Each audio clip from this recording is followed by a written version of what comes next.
नमस्कार, मैं दुर्गेंद्र Chauhan. Exit poll का महाविश्लेषण। 7वें चरण का चुनाव आज देश में संपन्न हुआ और इसी के साथ देश की कुल 542 लोकसभा सीटों का भी चुनाव संपन्न हो गया, या यूं कहें कि 2024 का लोकसभा चुनाव पूरी तरह संपन्न हो गया। लोकसभा कैसी होगी, किन राज्यों में किन दलों को लाभ होगा, कैसी लोकसभा की तस्वीर होगी, नरेंद्र मोदी के नेतृत्व वाला एनडीए गठबंधन क्या 400 पार का नारा पूरा कर पाएगा, भारतीय जनता पार्टी क्या 370 का जो लक्ष्य नरेंद्र मोदी ने रखा था कि बीजेपी 370 पार और एनडीए 400 पार, क्या इस नारे को चरितार्थ किया है मतदाताओं ने, या फिर इंडिया की नैया पार है, यानी इंडिया वाले गठबंधन की नैया पार है। आज जिस वक्त मतदान का बिल्कुल अंतिम चरण था, ये यूं कहें कि मतदान समाप्त होने की तरफ बढ़ रहा था, अंतिम चरण का चक्रव्यूह का 7वां द्वार, उसमें उत्तर प्रदेश में 13 सीटें थी, पूर्वांचल था, पंजाब की सभी 13 सीटें थी, बिहार की 8 सीटें थी, बंगाल की 9 सीटें थी, हिमाचल की सभी 4 सीटें थी। तो कुल मिलाकर एक दिलचस्प मुकाबला था 57 सीटों का। लेकिन बीजेपी पहले ही घोषणा कर चुकी थी कि उसे 5वें चरण में ही 310 पार कर दिया उसने। 400 का नारा, खैर इस तरह के नारे दिए जाते हैं अपने कार्यकर्ताओं को आगे बढ़ाने के लिए। लेकिन जो इस वक्त तक चीज़ें निकल कर आ रही हैं और शाम 5 बजे के बाद भी चुनाव आयोग ने यह कह दिया था कि 6:30 बजे के बाद ही एग्जिट पोल टीवी चैनल्स दे सकेंगे, क्योंकि मतदान ही देर तक होता है और फिर आधे घंटे का मार्जिन लिया जाता है कि भाई कम से कम अगर देखा जाए तो आधे घंटे के अंदर जो मतदाता अंदर पोलिंग बूथ पर होते हैं वो अपना वोट डाल लेते हैं। तो 6:30 बजे से जो एग्जिट पोल आने शुरू हुए, विभिन्न टीवी चैनलों के तमाम जो सर्वे एजेंसीज़ हैं उनके सहयोग से टीवी चैनलों ने की और एजेंसियों ने भी जो अपने अलग या अलहदा एग्जिट पोल किए हैं, उनके नतीजे टीवी चैनलों पर इस वक्त चमक रहे हैं। और वो जो एग्जिट पोल के नतीजे दिख रहे हैं, हालांकि एग्जैक्ट नतीजे तो 4 तारीख को आएंगे, लेकिन एग्जिट पोल बहुत कुछ संकेत दे देते हैं। तो अब तक जो हमने देखा, जो हमने पढ़ा, जो हमने सुना, उसके मुताबिक भारतीय जनता पार्टी नरेंद्र मोदी के नेतृत्व में जो जनतांत्रिक गठबंधन है, राष्ट्रीय जनतांत्रिक गठबंधन राजग यानी कि एनडीए, तीसरी बार सत्ता में वापसी करता दिख रहा है। लेकिन ये एग्जिट पोल का रुझान है, अनुमान है। अब क्या यही नतीजे एग्जैक्ट पोल में बदल जाएंगे, ये 4 तारीख को पता चलेगा। बहुत मर्तबा एग्जिट पोल ठीक उलट होते हैं, बहुत मर्तबा आंशिक फेरबदल होता है, और बहुत मर्तबा उसमें यह होता है कि 50-50 मसला रहता है। एक डेटा हमारे सहयोगी बता रहे थे कि पिछली 6 लोकसभाओं का जो एग्जिट पोल देखें तो 4 के गलत हुए हैं, 2 के सही हुए हैं। लेकिन अब अगर देखा जाए तो जो हमारी स्क्रीन पर चल रहा है 2019 के ये नतीजे हैं, और कांग्रेस को 52 सीटें मिली थी, 14 में कुछ 44 सीटें थी और 19 में 52 सीटों पर कांग्रेस बढ़ी थी। लगातार इस बार कांग्रेस को भी उम्मीद है कि उसकी संख्या काफ़ी बढ़ेगी, कांग्रेस के लोग भी 100 के पार जाने की बात कर रहे हैं। लेकिन जो अब तक जो एग्जिट पोल आए हैं, एग्जैक्ट नहीं कहे जा सकते, उनके मुताबिक एक बड़ा अंतर एनडीए और इंडिया के बीच दिख रहा है, जो अभी तक के जो एग्जिट पोल सामने आए हैं। और एक नया ट्रेंड ये देखने को मिला है कि जिन दक्षिण को ये विपक्ष के लोग कह रहे थे कि नरेंद्र मोदी और उनकी पार्टी या उनका गठबंधन दक्षिण में घुस नहीं पाएगा। कर्नाटक विधानसभा चुनाव जीतने के बाद ये कहा गया था कि दक्षिण का दरवाजा साउथ इंडिया वालों ने बंद कर दिया बीजेपी के लिए, लेकिन एग्जिट पोल जो आए हैं उनमें ऐसा दिख नहीं रहा है। उनमें ये दिख रहा है कि बीजेपी केरल में जहां एक भी सीट नहीं थी, 1 से 3 सीटें जीतती नजर आ रही है। उन इलाकों में, तमिलनाडु में भी पिछली बार कुछ 2 सीटें उसने जीती थी, तमिलनाडु में भी इस बार उसका वोट प्रतिशत 14 से बढ़कर काफ़ी आगे नज़र आ रहा है। इसी तरह केरल में वो पेनेट्रेट करती आ रही है। और तेलंगाना, जहां कहा जा रहा था कि बीजेपी 4 सीटें थी पिछली बार, 4 मुश्किल से ले आएगी, तो इस बार 7-8 यहाँ तक 9 सीटों तक का अनुमान लगाया जा रहा है। कांग्रेस की जहां 2 सीटें थी वो उछाल मारकर 7 से 9 सीटों तक जा रहा है। बीआरएस राजनीतिक रूप से वहां समाप्त हो गई है, उसकी सबसे ज़्यादा सीटें पिछली बार थी। आंध्र प्रदेश की बात करें, दक्षिण की बात करें, तो आंध्र प्रदेश में इस तरीके की स्थितियां, परिस्थितियां बनी और कुल मिलाकर ऐसा देखने में आया कि ऐसा लग रहा था कि कांग्रेस 10-12 सीटें, माफ़ कीजिएगा, जो इनका गठबंधन है वो एक अच्छी खासी बढ़त बनाएगा। ऐसा लग रहा था लोगों को कि ये गठबंधन जो एनडीए है, टीडीपी, जनसेना और बीजेपी, वहाँ बीजेपी बड़ी फोर्स नहीं, 6 सीटों पर लड़ रही, वहाँ विधानसभा भी चुनाव हुआ है। तो जो संकेत मिल रहे हैं उसमें, जो वहाँ की आंध्र की 25 की 25 सीटें हैं, उसमें करीब 23-24 सीटें ये जो एनडीए है जीतता नजर आ रहा है। कांग्रेस को कोई सीट मिल नहीं रही है। एक सीट शायद वाईएसआर कांग्रेस को मिल सकती, जिसकी वहाँ कांग्रेस सरकार है इस समय विधानसभा में, और सरकार भी वहाँ जाती दिख रही है। इस तरह की भी खबरें हैं। आपकी स्क्रीन पर जो कुछ दिख रहा है वो इस बार के चुनाव के मुद्दे हैं। जो एनडीए है वो अपने जो उनके कोर मुद्दे थे, राम मंदिर, उसके बाद जो हिंदुत्व, सनातन, मुस्लिम, मंगलसूत्र, इस तरह के जो मुद्दे रिलेटेड थे, राष्ट्रीय सुरक्षा, जो कोर मुद्दे थे बीजेपी की, जिन पर वो 14 से लगातार जमी हुई है, वो मुद्दे क्या असर कर गए हैं, ये अपने आप में एक बड़ा सवाल है। अगर देखा जाए तो निश्चित तौर पर हम अगर देखें तो कुल मिलाकर जो स्थितियां, परिस्थितियां नज़र आ रही हैं वो अपने आप में एक अलग तरीके का परिदृश्य रख रही हैं। इंडिया टीवी का जो एक सर्वे हम जिसका जिक्र कर रहे हैं, मध्य प्रदेश की 29 में लगभग 29 सीटें वहाँ बीजेपी को मिलती है, 28-29 सीटें मिलती नज़र आ रही हैं। एक सीट जो छिंदवाड़ा की वही मिलती नज़र आ रही, पिछली बार भी यही स्थिति थी। दिल्ली में ये कहा जा रहा है कि जो कांग्रेस को 1 सीट मिल सकती है, बाकी 6 सीटें बीजेपी को मिल सकती हैं। उत्तराखंड में 5 की 5 सीटें बीजेपी को मिलती दिख रही हैं। छत्तीसगढ़ में 1 सीट शायद कांग्रेस को मिल जाए, सभी 11 सीटें बीजेपी को मिलती दिख रही हैं।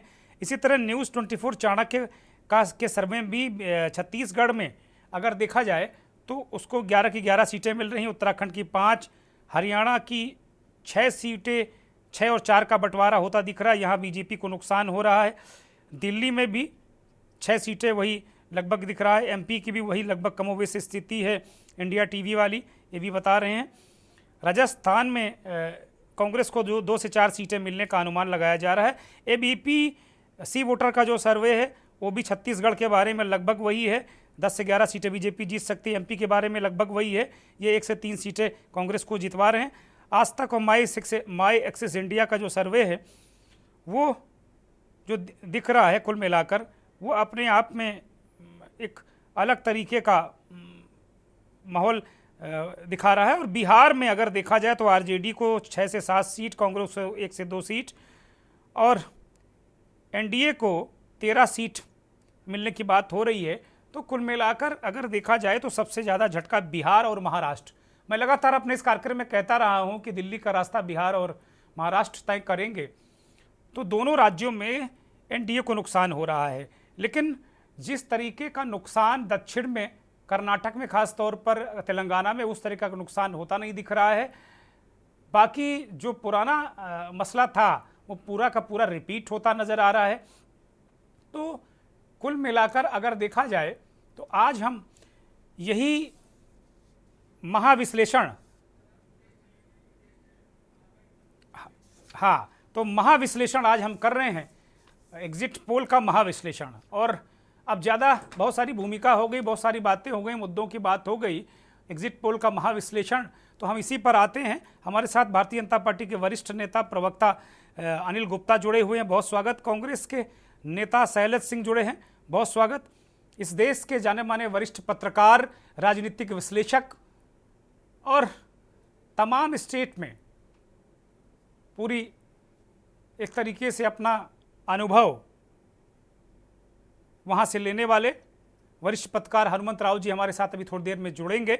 एस हनुमंत राव जी, इस देश के जाने माने राजनीतिक विश्लेषक, संपादक, पत्रकार आलोक भदौरिया जी हमारे साथ जुड़ गए हैं। बहुत स्वागत, बहुत धन्यवाद भदौरिया जी, बहुत आभार।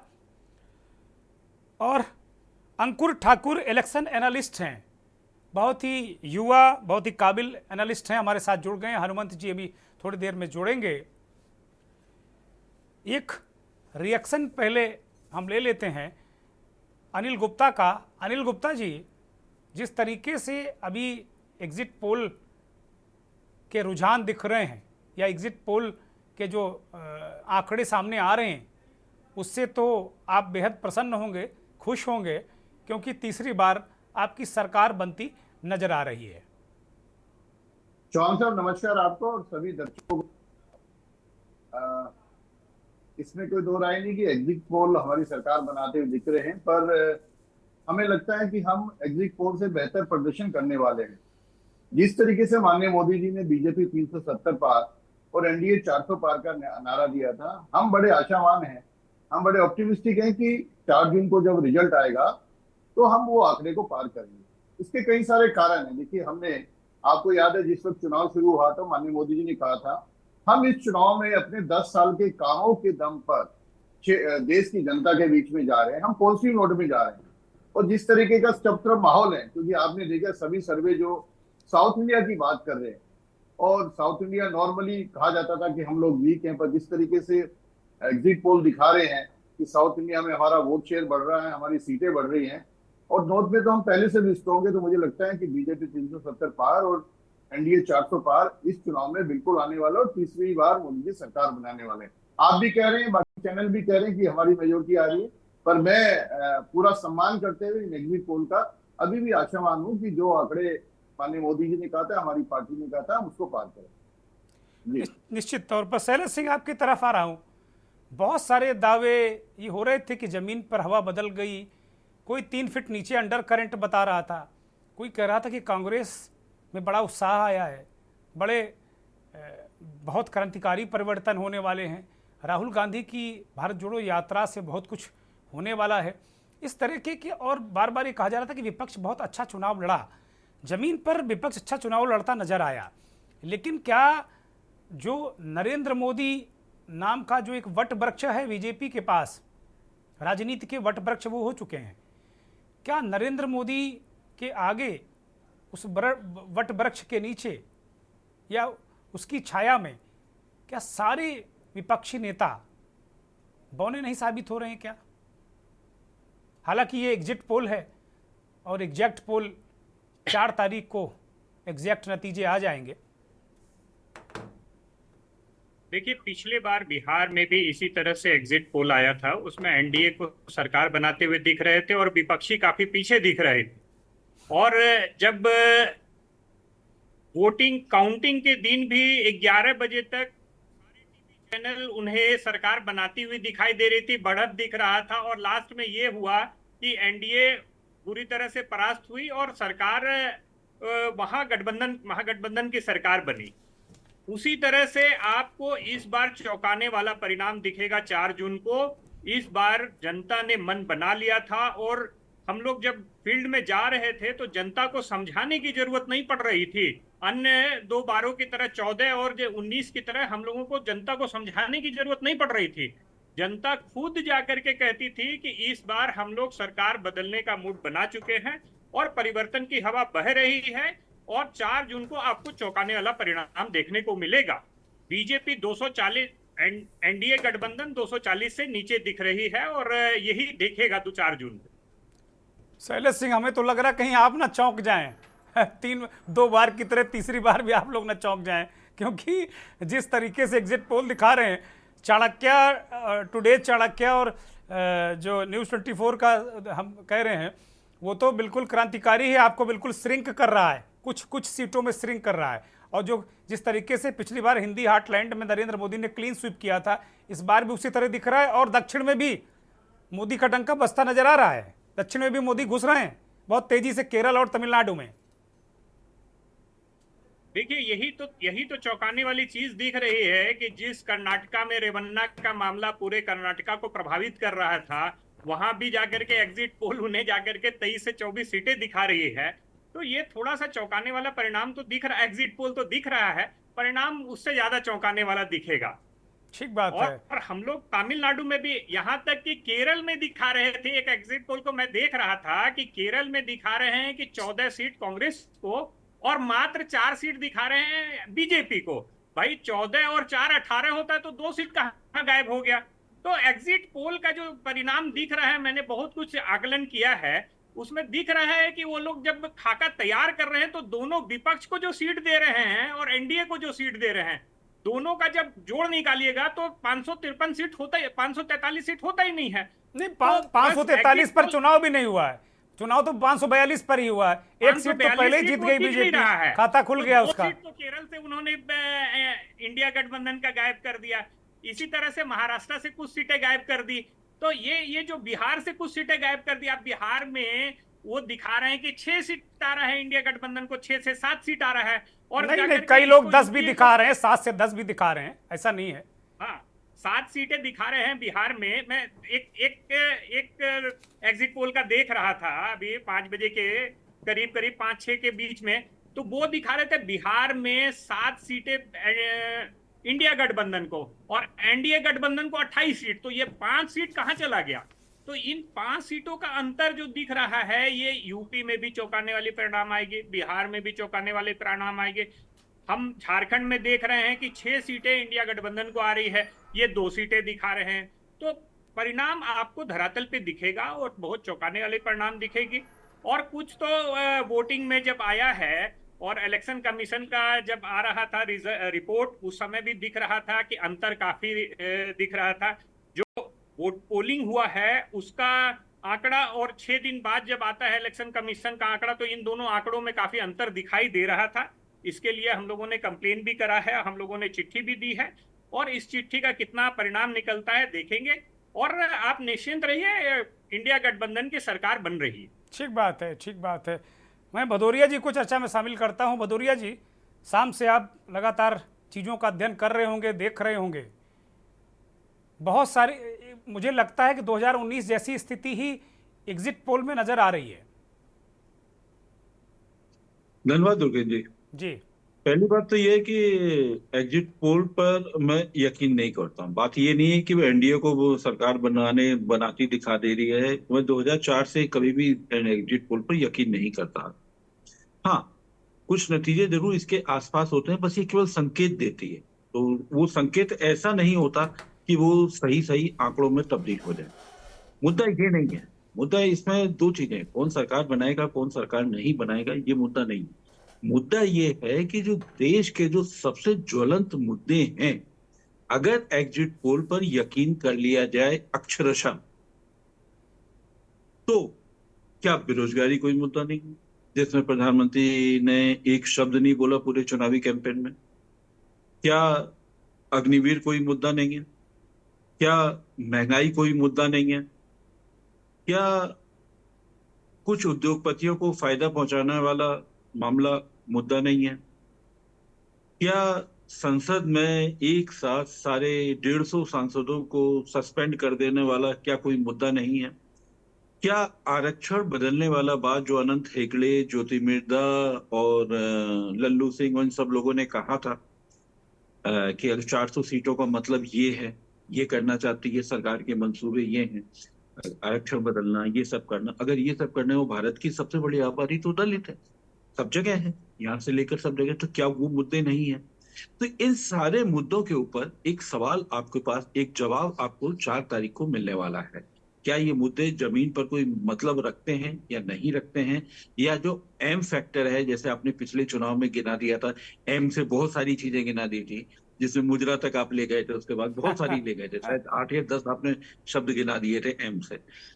तो क्या चुनाव केवल भावनात्मक मुद्दों पर होता है? भावनात्मक मुद्दों पर होता है, ये बिल्कुल मैं इससे यकीन हूं, लेकिन क्या इतना हवाई होता है कि वो जमीन से बिल्कुल दूर हो जाए? ये भी एक बड़े सवाल हैं। और सबसे बड़ा सवाल मेरे को ये भी समझ में आएगा कि भारतीय जनता, अभी तक ये भारतीय जनता पार्टी के पास में बड़े नेताओं की एक कतार थी, एक पंक्ति थी, जिसमें सारे लोग मुखर होकर अपनी बात कहते थे। आज भारतीय जनता पार्टी भी बाकी सामान्य क्षेत्रीय पार्टियों में क्या तब्दील नहीं हो गई है, जहां पर एक या दो नेता ही सब कुछ तय करते हैं? आप तमिलनाडु से शुरू हो जाइए, चाहे बंगाल तक चले जाइए, उत्तर प्रदेश को पार करते हुए। क्या आपको ऐसा नहीं लगता कि अगर वो तब्दील हो रही है तो क्या ये लोकतंत्र के लिए सही है? ये मैं सवाल इसलिए उठा रहा हूं कि इसमें एक राइडर के साथ कि यदि एग्जिट पोल सही हो रहा है तो मुझे ये अच्छा नहीं लग रहा है कि एक भारतीय जनता पार्टी जैसी जैसी एक डिफरेंट विचारधारा वाली, एक अलग संस्कृति वाली मानी जाने वाली पार्टी, इलेक्टोरल बॉन्ड को असंवैधानिक करार दिए जाने के बावजूद अगर जनता हाथों हाथ ले रही है, तो एक बड़े सवाल खड़े हो पा रहे हैं कि विपक्ष अपना नैरेटिव क्या नहीं खड़ा कर पाया। अभी मैं इससे सहमत नहीं हूँ, इसके लिए मैं अभी 2 दिन और इंतजार करना चाहूंगा इस पर फाइनली यकीन करने के लिए। तुर्मिन जी, ठीक बात है। हमारे साथ इस इलेक्शन एनालिस्ट अंकुर ठाकुर जुड़े हुए हैं, बहुत ही काबिल एनालिस्ट हैं।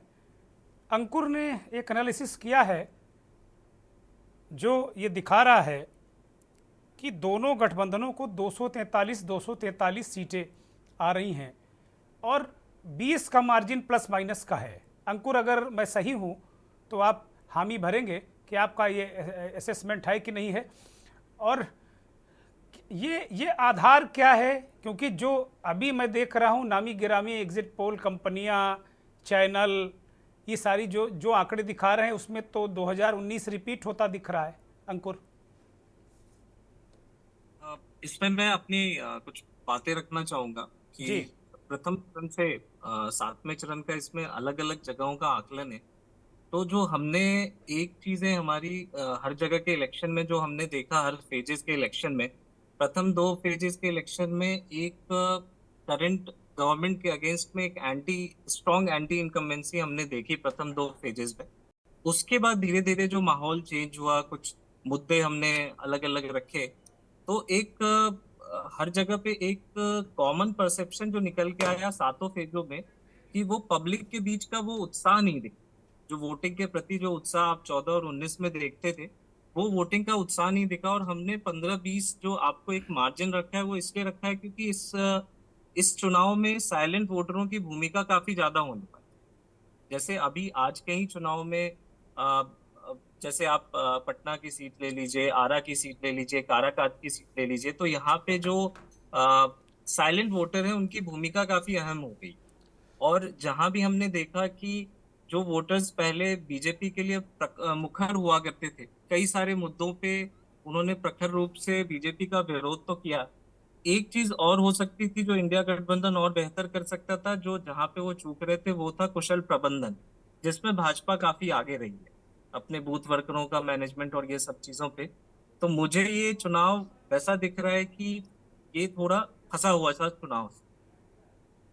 इसी चीजों पे जैसे प्रथम 2 फेजेस में इंडिया गठबंधन के लिए काफी अच्छा रहा, बाद के जो 2-3 फेजेस हैं वो भाजपा के लिए काफी अच्छे रहे। लास्ट में कई सारे मुद्दे हैं जिस पे प्रखर विरोध दिखा है। तो इन्हीं सब के आकलनों पे हमने ये विश्लेषण दिया। ठीक है। अंकुर, अभी भी आप मान रहे हैं कि लड़ाई बड़ी कांटे की है? जो आंकड़े आपने दिए हैं, ये चुनाव जो परिणाम आएंगे तो इसी के इर्द गिर्द होंगे? आप कॉन्फिडेंट हैं या जो एग्जिट पोल देखकर आप भी कुछ बदलना चाहेंगे? नहीं, मैं जितना मेरा जो विश्लेषण है वो विश्लेषण इसी के आसपास है। इसी में 19-20 हो सकता है सर, बहुत ज्यादा फर्क नहीं। मतलब आप मान रहे हैं कि हेड टू हेड फाइट है? Head to head fight. ठीक है, मुझे एक ब्रेक पर जाना है, मैं एक ब्रेक ले रहा हूँ। वास्तव में एग्जिट पोल का महाविश्लेषण हम कर रहे हैं। एग्जिट पोल आ गए हैं और अब वो तमाम जो मीडिया हाउसेज हैं या एग्जिट पोल एजेंसियां हैं वो अपने एग्जिट पोल प्रस्तुत कर रही हैं। जाहिर सी बात, उत्तर प्रदेश और जो अन्य बड़े राज्य हैं वो आखिरी में लेकर वो आते हैं, तो अभी उत्तर प्रदेश के भी आंकड़े आ ही रहे होंगे। एक ब्रेक ले रहा हूँ। ब्रेक से लौट आए हैं। इस बीच हमारे साथ वरिष्ठ पत्रकार, इस देश के जाने माने संपादक, विश्लेषक एस हनुमंत राव सर जुड़ गए हैं। राव सर, बहुत स्वागत, बहुत धन्यवाद, बहुत आभार आपका के न्यूज़ को वक्त देने के लिए। राव साहब से भी हम बात करेंगे, लेकिन जो पोल्स, जितने एग्जिट पोल अब तक आए हैं उनका महाविश्लेषण हम कर रहे हैं। और इस महाविश्लेषण में अब तक जो हमारे पास डेटा है, exit poll Bharatiya Janata party NDA की बहुत कंफर्टेबली, बहुत आराम से सत्ता में तीसरी बार वापसी का संकेत दे रहे हैं। ऐसे ऐसे सैंपल साइज जो सर्वे का रिजल्ट है वो निकल कर आया है। लेकिन विपक्ष को अभी भी यकीन है कि वो बहुत अच्छा करेगा। एक बहुत, अगर देखा जाए तो जो दक्षिण के राज्य हैं वहाँ बार बार ये गठबंधन, ये सारे लोग दम भर रहे थे इंडिया वाला गठबंधन की दक्षिण में बहुत बढ़िया करेंगे। ऐसे क्या फैक्टर हैं जो कम से कम वहाँ पे बीजेपी को पेनेट्रेट करते हैं और इंडिया गठबंधन के लिए मुश्किल हालात हैं वो बनाते हैं? आलोक जी के पास मैं फिर जाऊंगा।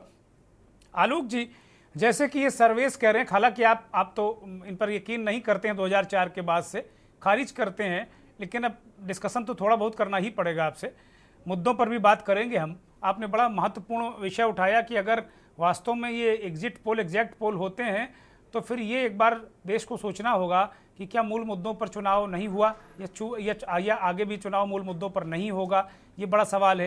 लेकिन आलोक जी, जैसा कि ये एग्जिट पोल दावा कर रहे हैं कि केरल में, तमिलनाडु में बहुत ज़बरदस्त तरीके से बीजेपी का वोट शेयर बढ़ रहा है, तो इस पर क्या आपकी नज़र है, किस तरह इसको देखते हैं आप? अगर आप वोटिंग परसेंटेज की अगर आप बात करें तो आपने जिस केरल का नाम लिया, जिस तमिलनाडु का नाम लिया, दोनों में जो वोटिंग है वो 2019 के मुकाबले घटी है जी। जो घटने वाले राज्य हैं उनमें ये है। अगर आप केरल की बात करें तो केरल में 2019 में 77.84% वोट हुए थे और इस बार 2024 में हुए हैं 71.27%। और अगर आप तमिलनाडु की बात करें तो यहाँ हुआ था 72.46% और 2024 में 69.71%। तो इन दोनों राज्यों में ये वोटिंग परसेंटेज पिछले मुकाबले घटा है। तो अब ये है कि जैसे हम जो भी विश्लेषण करते हैं, आमतौर पे ये लगाया जाता है कि भी अगर मतदान अगर घटता है तो उसका ये मतलब होता है, जो एक निश्चित एक फॉर्मूला है, और अगर मतदान बढ़ता है तो सत्ता बदलती है, ये ऐसा माना जाता है।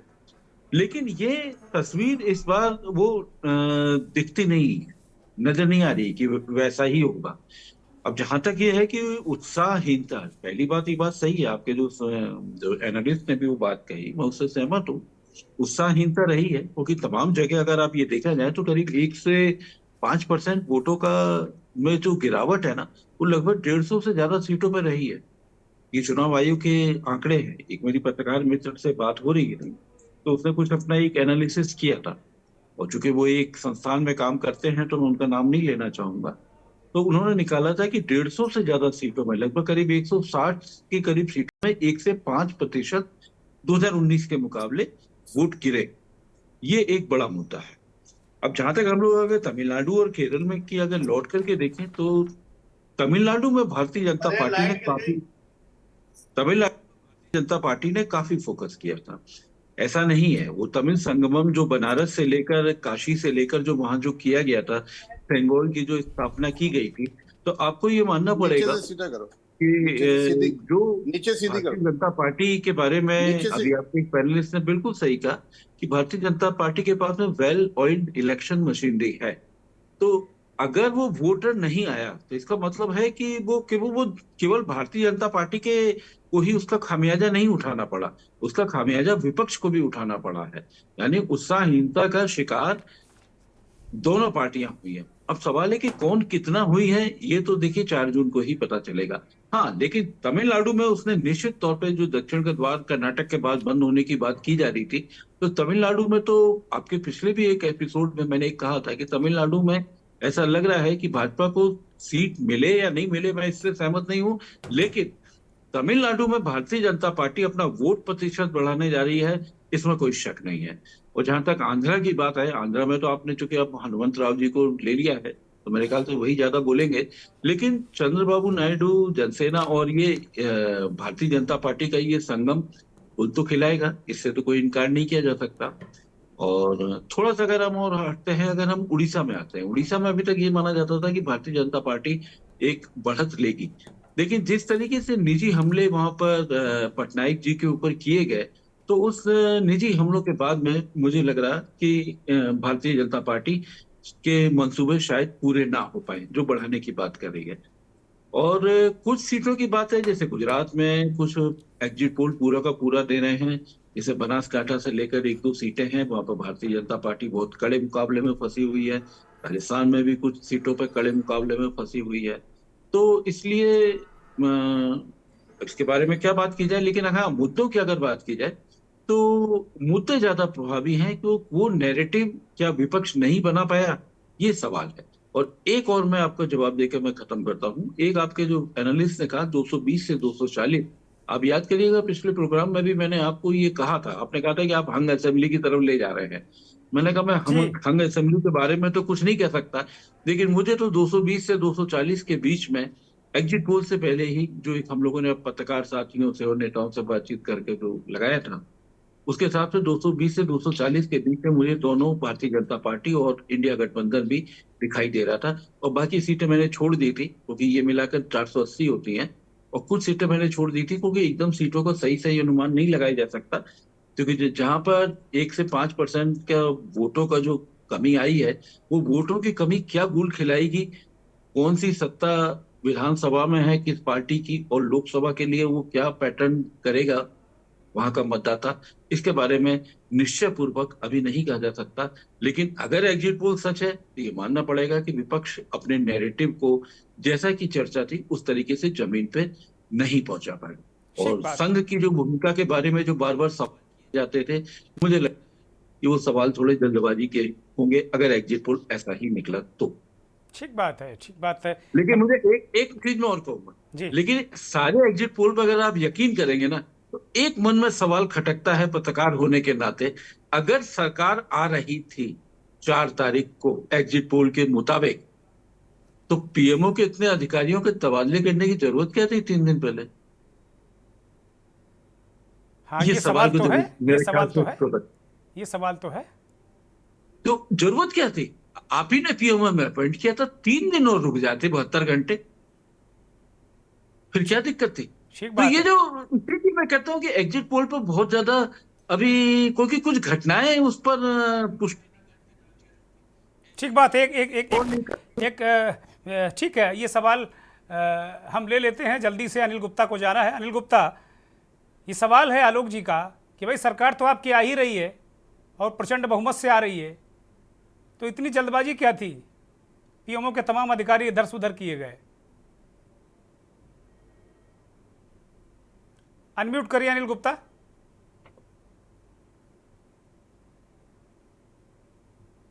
या चौहान साहब, मुझे लगता है कि मैं इतना सक्षम नहीं हूं कि पीएमओ पे कमेंट्स करूं, पर अगर आप बीजेपी की बात करें तो में आ रही है। देखिए, देश में करीब 10.5 लाख बूथ हैं। आपकी कैसी आवाज पार्टी नहीं मिल है? रही गुप्ता जी, आपकी आवाज दर्शक सुन नहीं पा रहे हैं। हेलो हेलो, जी, आवाज जी, अब आ रही है? बोलिए कृपया, बोलिए। चौहान साहब, मेरी आवाज सुन रहे हैं आप? हाँ बोलिए, दर्शक सुन रहे हैं, बोलिए। हाँ जी, मैंने कहा कि पीएमओ क्या करता है, मैं इतना सक्षम नहीं हूं कि मैं उस पर कमेंट्स करूं, पर भारतीय जनता पार्टी तीसरी बार सरकार बना रही है, मैं इसके बारे में थोड़ी व्याख्या जरूर कर सकता हूं। देखिए, देश में करीब 10.5 लाख बूथ हैं और भारतीय जनता पार्टी एक ऐसी पार्टी है जिसकी देश के हर बूथ में प्रेजेंस है। और प्रेजेंस ही नहीं, हमारी बूथ समितियां हैं और हमारे पन्ना प्रमुख हैं। अब कुछ लोग ये सवाल उठाते हैं कि चुनाव में विपक्ष ने ये नैरेटिव बनाया है, वो बनाया। मुझे लगता है देश की जनता काफी समझदार है, वो ये देखती है कि मोदी सरकार ने 10 साल में क्या काम किया, मोदी सरकार ने 5 साल का किया। विपक्ष ये तो भूल जाता है कि आज भी देश में 81 करोड़ लोगों को अनाज दिया जा रहा है। देश में करीब 11 करोड़ शौचालय बने, 11 करोड़ किसानों को 6,000 रुपए दिए जा रहे हैं, 25 करोड़ पॉवर्टी लाइन से ऊपर उठे। और जहां तक एम्प्लॉयमेंट की बात करें तो विपक्ष शायद ये भी भूल जाता है कि 40 करोड़ से ज्यादा मुद्रा लोन मिले। और अभी अगर आप इकोनॉमी की बात करें तो आज ही का लेटेस्ट डाटा है, जीडीपी 8.3 है, वर्ल्ड में हाईएस्ट आई है हमारी। वर्ल्ड की ग्रोइंग ओपनिंग, आम आज 5वीं अवस्था, तीसरी अवस्था तो बनने वाली है। जनता समझदार है, वो सारी चीजें देखती हैं। कोविड में किस तरीके से 225 करोड़ टीके लगे, ये सब जानती है। टैक्स कलेक्शन की बात करें, आजादी के बाद पहली बार हमारा जो टीके की जीएसटी बात कर रहे कलेक्शन हैं है। महोदय? किस टीके की बात कर रहे हैं जिस पर ठीक है ठीक है ठीक है विरोधी ठीक है, उनको मिलान- कंप्लीट करने दीजिए। मैं आ रहा हूँ शैलेज, उनको कंप्लीट करने दीजिए। गुप्ता जी कंप्लीट करिए जल्दी से। चौहान साहब, ये नॉर्मल चाहता हूं, तो जो पक्ष बौखला जाता है, जो हारता रहता है, वो जरूर बीच में टोकता है। मैं शालीनता से मैंने इनको सुना, मैंने नहीं बोला, पर ये किसी भी डिबेट में आप देखिए, जो बौखलाता है वो टोकता है। मैंने कहा पहली बार आजादी के बाद टैक्स कलेक्शन आपने देखा, 20.5 लाख करोड़ का जीएसटी कलेक्शन हुआ, 19.5 लाख करोड़ का इनकम टैक्स का कलेक्शन हुआ, सीए की बात है, धारा 370 की बात है, 3 तलाक की बात है। क्या लोग भूल जाएंगे क्या ये बातें? मैं आपको बताता हूं, 2019 के चुनाव में हमारे को 27 करोड़ वोट मिले थे। आप विपक्ष भूल रहे हैं क्या? आज मुझे रफली आइडिया लगा है कि करीब देश में 55 करोड़ के करीब शायद वोट डले होंगे, मुझे एग्जैक्ट नहीं पता। हम 30 करोड़ से ज्यादा वोट ला रहे हैं। हम विश्व की लार्जेस्ट पार्टी हैं। विपक्ष भूल रहा है कि 18 करोड़ तो हमारे प्राइमरी सदस्य हैं, कुछ ऊपर नीचे हो सकते हैं। क्या उनका वोट नहीं मिलेगा? क्या जो 10 साल में मोदी सरकार ने काम किया, आप देश की जनता को क्या बेवकूफ समझते हैं कि आप कुछ भी झूठे मूठे मुद्दे लगा के चुनाव में प्रभावित कर सकते हैं? देश के लोगों का जो विकास हुआ, आज आप विश्व में कहीं भी जाएं, देश का नाम है। जिस तरीके से देश सुरक्षित हाथों में, क्या देश की जनता भूल जाएगी? गरीबों का 25 करोड़ लोग पॉवर्टी लाइन से ऊपर आए, क्या वो भूल जाएंगे क्या? या जिनको आवास मिला है वो भूल जाएंगे क्या? जिस तरीके से मोदी सरकार ने काम किया, वो चुनाव के समय में वोट में तब्दील होता है सर। 18 करोड़ तो प्राइमरी मेंबर है, पिछली बार 27 करोड़ वोट मिले, दोबारा court of repetition 30 crore vote नहीं मिलेंगे हमें। ठीक बात और है। हमारे पन्ने में, हमारे पास पन्ना में हमारा विश्लेषण है, हमारे कार्यकर्ता हैं जो डिलीवर करते हैं। विपक्ष के पास बताइए पन्ना प्रमुख है क्या? ठीक पे है। कार्यकर्ता है क्या? ठीक है। तो हमारा अपना आकलन है। हम 300 और एनडीए 400 पार। आप देख लीजिए 4 जून को। जी धन्यवाद। ठीक बात है। शैलेश सिंह वो कह रहे हैं आप देख लीजिए कि 400 पार, और आप लोगों के पास कार्यकर्ता वर्कर्ता है नहीं, कहीं कोई व्यवस्था है नहीं, और आप खामखा लड़ने चले हैं बीजेपी से। मैं उनकी बात का उन्हीं के बात में जवाब दे देता हूं। अभी इन्होंने बोलते बोलते कहा कि 18 करोड़ कार्यकर्ता हैं। भाई, मिस कॉल वाले कार्यकर्ता 18 करोड़ है, तब तो 80 करोड़ इनको वोट आना चाहिए था, क्योंकि एक हम लोग मानते हैं कि एक परिवार में 3 लोग जरूर होते हैं। 18 करोड़ कार्यकर्ता में तो 18 3 36, यानी 36 करोड़ वोट आना चाहिए। तो इनका आकलन खाली हवाई होता है। जिस कोरोना काल के टीके की बात कर रहे हैं, उस कोरोना काल में साफ दिख गया कि जो टीके इन्होंने लगाए हैं वो मेडिकली अप्रूव्ड नहीं थे, और जाकर के कोर्ट में, लंदन की कोर्ट में उन लोगों ने सफाई भी दी है हाँ कि इसका दुष्परिणाम निकल सकता है। कैसी बात करते हैं वो?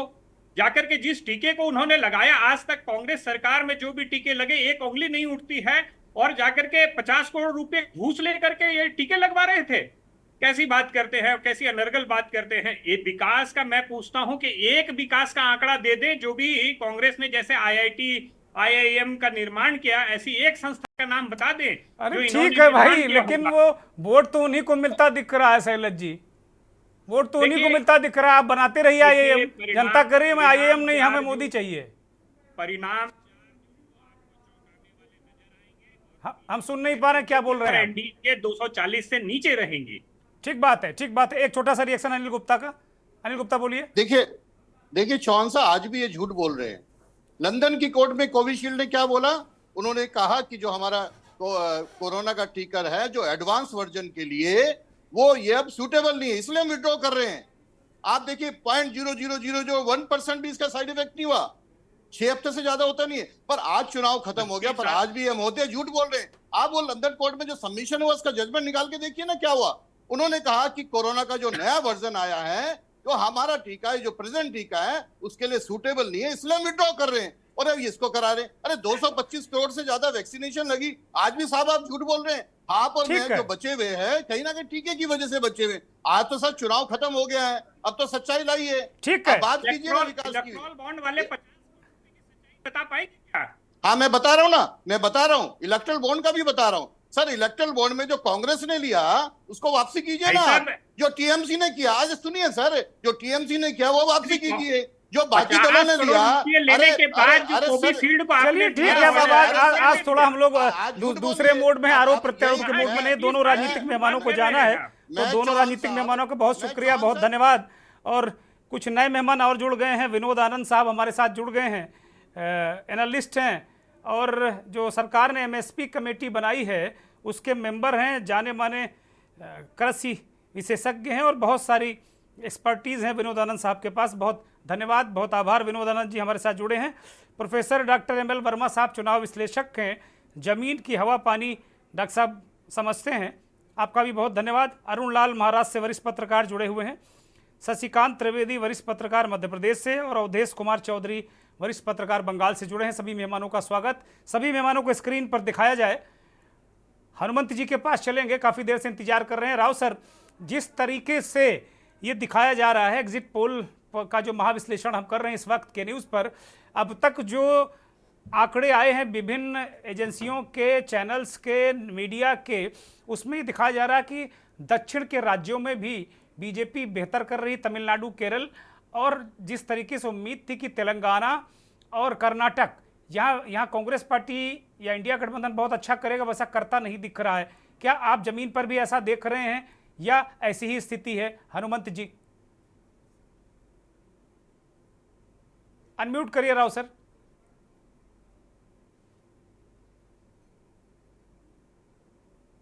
आपको आवाज आ रही है? हाँ बोलिए राव सर, बोलिए जी। देखिए, जिस तरह के आंकड़े एग्जिट पोल में आ रहे हैं और अगर हम इसको रिलेट करें ग्राउंड की रियलिटी से, तो कहीं ना कहीं ऐसा लगता है कि इतनी बुरी हालत इंडिया गठबंधन की नहीं होनी चाहिए। और अगर आप ये देखें कि जो सोशल मीडिया पे जो एग्जिट पोल आ रहे हैं और जो नेशनल मीडिया या टेलीविजन मीडिया पे जो एग्जिट पोल आ रहे हैं, इन दोनों में लगभग 100 सीटों का फासला है जी। और यही 100 सीटों का जो फासला है, ये पूरा खेल पलट रहा है। तो मेरा ऐसा मानना है कि चाहे वो सोशल मीडिया का एग्जिट पोल हो या ये नेशनल मीडिया का एग्जिट पोल हो, इन दोनों की विश्वसनीयता 100% शुद्ध नहीं है। अब ये कहां तक सही है और कहां तक गलत है, किसको कितनी सीटें मिल रही हैं और कौन कहां आके रुक रहा है, ये तो परिणाम वाले दिन ही पता चलेगा। लेकिन मुझे लगता है कि लड़ाई कांटे की है। हो सकता है कि एनडीए गठबंधन इंडिया गठबंधन से आगे हो, लेकिन मुझे इंडिया गठबंधन और एनडीए गठबंधन में 50 से ज्यादा सीटों का फासला नहीं दिखाई देता। और ये 50 सीटें चाहे इधर भी आ सकती हैं, उधर भी आ सकती हैं। जो मेरा एक अनुमान है वो बीजेपी को 240 से 250 सीटों का मेरा अनुमान है। और बिना एनडीए के सहयोगी दलों के बीजेपी का सरकार बनाना कठिन दिखाई देता है।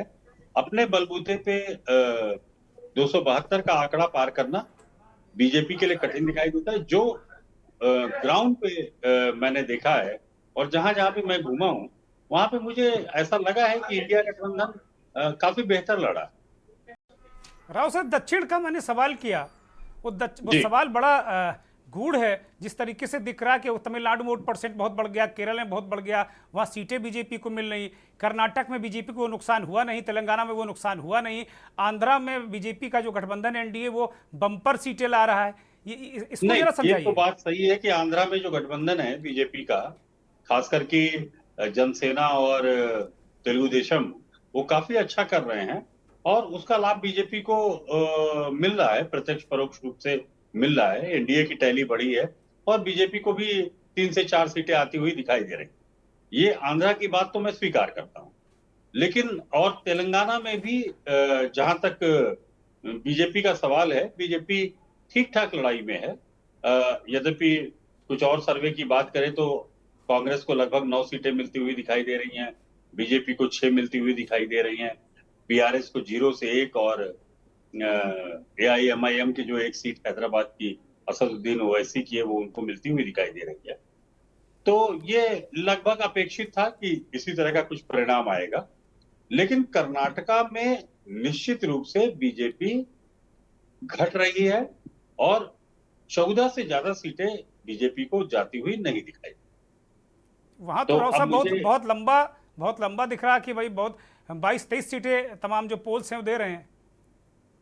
नहीं, मेरा जो आंकड़ा है वो 14 से 15 सीटों का है बीजेपी का, और अगर जेडीएस 1-2 सीटें जीतती हैं तो ये टैली 16-17 से ऊपर तो नहीं जा रहा। जो जो मेरा एक अनुमान है। और तो अभी भी आप ये मानने को आगे- तैयार नहीं है कि बीजेपी दक्षिण में बहुत अच्छा करेगी? नहीं, वोट प्रतिशत बीजेपी का निश्चित रूप से सारे स्टेट्स में बढ़ रहा है। तेलंगाना में भी बढ़ा है, आंध्र में टीडीपी की वजह से बढ़ेगा, जनसेना की वजह से बढ़ेगा, तमिलनाडु में इन्होंने काफी मेहनत की है, केरला में इन्होंने काफी मेहनत की है।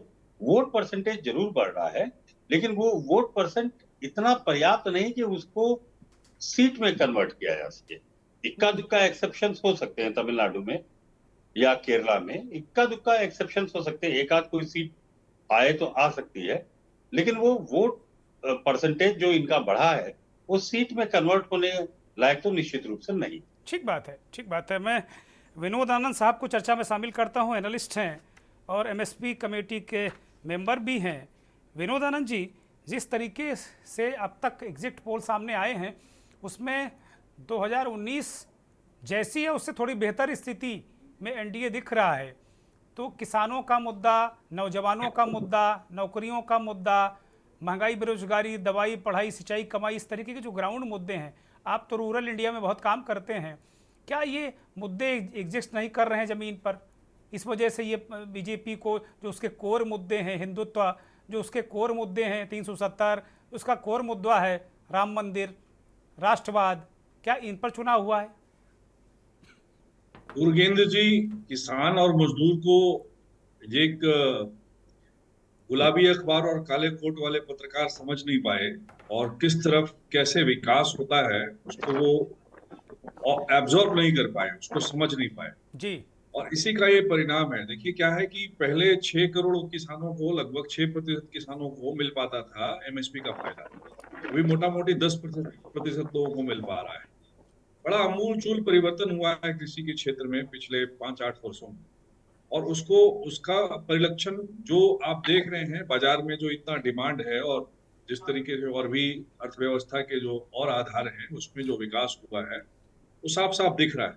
लोगों ने काफी कोशिश की किसान और मजदूर के नाम पर के ऊपर हल्ला गुल्ला मचाने की, एक बवाल काटने की, वो सफल नहीं हो पाए। और पूरा का पूरा जो दारोमदार है, जैसे आम आदमी पार्टी का आप देखें, पंजाब में वो हो सकता है 1-2 सीटें भी आ जाए तो बहुत है, और हरियाणा में उनका हाल भी बहुत बदतर हुआ। तो मिला जुला करके मैं आपको ये बताऊं कि जो 6.6%, 4% के आसपास जो हमारी ग्रोथ पूरी दुनिया देख रही है, ये तो इस बार हम लोगों ने नहीं मापा, ये तो यूनाइटेड नेशन की रिपोर्ट ने परिलक्षित किया, सबको दिखाया। तो हमारे अर्थशास्त्री उसको समझ नहीं पा रहे हैं, अपने हिसाब से वो चीजों को तोड़ मरोड़ रहे हैं, और जो एक तरीके से विकास जमीन पे हुआ उसका परिणाम ही ये है जो आज आप देख रहे हैं। एग्जिट पोल तो एक रिफ्लेक्शन है कि अभी क्या होगा, और अभी 2-3 दिनों में सट्टा बाजार काफी ऊपर जाएगा, ये सब आप जानते हैं 2-3 दिनों में क्या ऊपर नीचे चीजें होगी। लेकिन ये तय बात है कि पूरे अच्छे मेजोरिटी में लगभग 290 के आसपास तो बीजेपी की ही सिर्फ सीट आ रही, तो हम लोगों की ग्रास रूट की पकड़ है। दिल्ली में कहीं 6 सीटें तो कहीं जा नहीं रही है, और चांदनी चौक का जो 7वां सीट है जिसमें बहुत सारा कुछ जाली काम होता है, खास करके खारी बावली में, और जो वहाँ व्यापारी जो हैं और एक कस्टम हाउस एजेंट है वो जिस तरीके से कनेक्टेड हैं, तो वो सीट थोड़ी सी इधर उधर होने के चांसेस हैं। वरना तो पूरे तरीके से जो आम आदमी पार्टी ने प्रयास किया था कि किसी भी प्रकार से इस सरकार को झुका दे, और किसानों के नाम पे वो दिल्ली कूच का जो एक आंदोलन शुरू किया था कुछ विदेशी शक्तियों के सहयोग से, वो हो नहीं पाया। दूसरी बात यह है कि जो रेड कॉरिडोर जो पहले था, जैसे झारखंड जो मेरा, बिहार झारखंड जो मेरा राज्य मूल रूप से है, और बाकी की जो चीजें हैं, तो जो 500 ब्लॉक प्रधानमंत्री जी ने जो लिए, एस्पिरेशनल ब्लॉक्स लिए, और उस पर जो इन्वेस्टमेंट हुआ, वहां पे जो ग्रास रूट पे चेंजेज आए, तो ट्राइबल्स को, जनजातियों को और वहां रहने वाले युवकों को वो दिख रहा है। और तीसरी बात, इतने समय से जो startup India, stand up India, skill up India जो चल रहा है, बैंक का लोन तो लोगों को मिल रहा है, लेकिन वो उनको नहीं मिल रहा, उन पूंजीपतियों को जो पहले मिला करता था, वो बट रहा है कई करोड़ उसमें, स्टार्टअप्स में मुद्रा लोन खास करके, और जिस तरीके से सेल्फ हेल्प ग्रुप पे और इन चीजों में जो इन्वेस्टमेंट हुआ है, वो अभी तक की किसी भी सरकार ने ग्रामीण भारत के क्षेत्र में, ग्रामीण गांव में इतना बड़ा इन्वेस्टमेंट नहीं किया था। और जो हमारे एनालिस्ट थोड़े नाराज होंगे मेरी बात पे, मैं उनको यह बता दूं कि आप पूरा अगर देखते हैं, अगर आप एक 14 करोड़ की किसान है, और जो कॉर्पोरेशन में, जो कोऑपरेटिव सेक्टर में जो बदलाव आया है, कोऑपरेटिव सेक्टर में लगभग 29 करोड़ सदस्य हैं, 5.6 लाख के आसपास जो है वो कोऑपरेटिव ऑर्गेनाइजेशंस हैं। तो पैक्स से अपेक्स की जो बातचीत की गई और जिस तरीके से 3 मल्टी स्टेट कोऑपरेटिव बना करके और लोगों को सीधा सीधा फायदा पहुंचाया गया, और जो इस पूरे मूल्य श्रृंखला में जो बिचौलिए थे उनको एक ही साल में हटा दिया गया। आप देख रहे 3 मल्टी स्टेट कोऑपरेटिव में जो मिनिमम एक्सपोर्ट प्राइस या इस तरीके की जो कवायद लगाई गई, तो लोग नाराज हो रहे होते रहे। मतलब जो गुलाबी अखबार में अच्छे अच्छे लेख लिखते हैं वो लिखते रहे, और काला कोट पहन के पत्रकार जो है वो टीवी पे वाचन करते रहे अपना। कुछ होगा धोगा नहीं। इस देश का किसान मजदूर तय कर लिया है कि उसको क्या करना है, और वही हो रहा है, आगे भी वही होगा। मेरा नीला है विनोद जी, हमने काला नहीं पहना है, नीला वाला पहना है। मुझे एक ब्रेक पर जाने का इशारा हो रहा है, मैं एक ब्रेक लूंगा और ब्रेक से लौटूंगा तो बाकी मेहमान और भी जुड़े हुए हैं, उनसे चर्चा करूंगा। विनोद आनंद जी बहुत ही जाने माने कृषि विशेषज्ञ, विश्लेषक, एनालिस्ट, चुनाव को भी बहुत अच्छी तरीके से समझाते हैं। उन्होंने ग्राउंड रियलिटी बात की। मुझे लगता है कि पत्रकारिता में भी अब कोई इधर कोई उधर है, वास्तव में जो ग्राउंड की रियलिटी है वो विनोद आनंद जैसे लोग बता पाते हैं। अब यही वजह है जो चीज़ें रिफ्लेक्ट कर रही हैं। अगर ऐसे ही नतीजों में रही तो मुझे लगता है कि वास्तव में सहकारिता के क्षेत्र में, कृषि के क्षेत्र में बहुत काम हुआ है, जिसका परिणाम नरेंद्र मोदी और उनकी पार्टी और उनके गठबंधन को मिल रहा है। ब्रेक से लौट आए हैं और सीधे रुख करेंगे प्रोफेसर एम एल वर्मा का, और बात उत्तर प्रदेश की कर लेते हैं। प्रोफेसर एम एल वर्मा, कुल मिलाकर जो अभी एग्जिट पोल दिख रहा है, न्यूज़ 18 का हमने देखा, बहुत सारे जो चैनल्स उनका देखा, उत्तर प्रदेश में जो ग्राउंड रियलिटी की बात हमारी आपकी ऑफ द स्क्रीन भी होती रहती है, ऐसे भी होती रहती है। ये तो पिछली बार से भी ज़्यादा सीटें ये जो एग्जिट पोल हैं बीजेपी और उसके गठबंधन को दे रहे हैं। 68 से 71, कोई 71, 72, कोई 75, मतलब 65 से नीचे कहीं कोई सीट कम ही नहीं है। तो क्या ये मैच कर रहा है? क्या ये स्थिति नज़र आ रही है? और अगर ऐसा है तो क्या कारण है? और अगर ऐसा नहीं है, दूसरी तस्वीर है प्रोफेसर वर्मा, तो उसके बारे में ज़रा बताइए दर्शकों को। देखिए दुर्गेश जी, नमस्कार सबको। नमस्कार। जो हमारे साथी उनको भी नमस्कार। मैं सोशल साइंस का आदमी जी, और एक सोशल साइंटिस्ट होने के नाते मैं जिस सैंपलिंग और जिसके आधार पर आपके सामने एग्जिट पोल दिखाई पड़ रहे हैं, मुझे नहीं मालूम है कि उनकी सैंपलिंग का क्या तरीका था, क्योंकि साइंस का जो मेथड होता है, जिसको आप रैंडम सैंपलिंग अगर कहते हैं, तो रैंडम सैंपलिंग में होता है कि अगर इकाइयां सभी एक जैसी हो, ऐसा नहीं कि इकाइयों में अंतर हो। जैसे आप चावल बना रहे हो, गांव में चावल बनता था तो पहले चावल का एक टुकड़ा निकाल के देख लिया जाता था और ये कहा जाता था कि ये चावल पक गया है तो बाकी सारे हाँ, एक किनकी है कि 2 किनकी है, ये मापा जाता था किनकी। हाँ जी, जी, हाँ, जी। एक पक गया है तो सारा पक गया होगा। लेकिन उसमें खूबी होनी चाहिए कि ऐसा नहीं है कि चावल के साथ अगर आप चना डाल दीजिए तो आप चावल पक गया है उसको मान लीजिए, तो उसके साथ चना भी जी, हेलो, चना भी पक जाएगा, ऐसा नहीं हो सकता है। ये सैंपलिंग रिप्रेजेंटेटिव होनी चाहिए, यानी रिप्रेजेंट करती हो।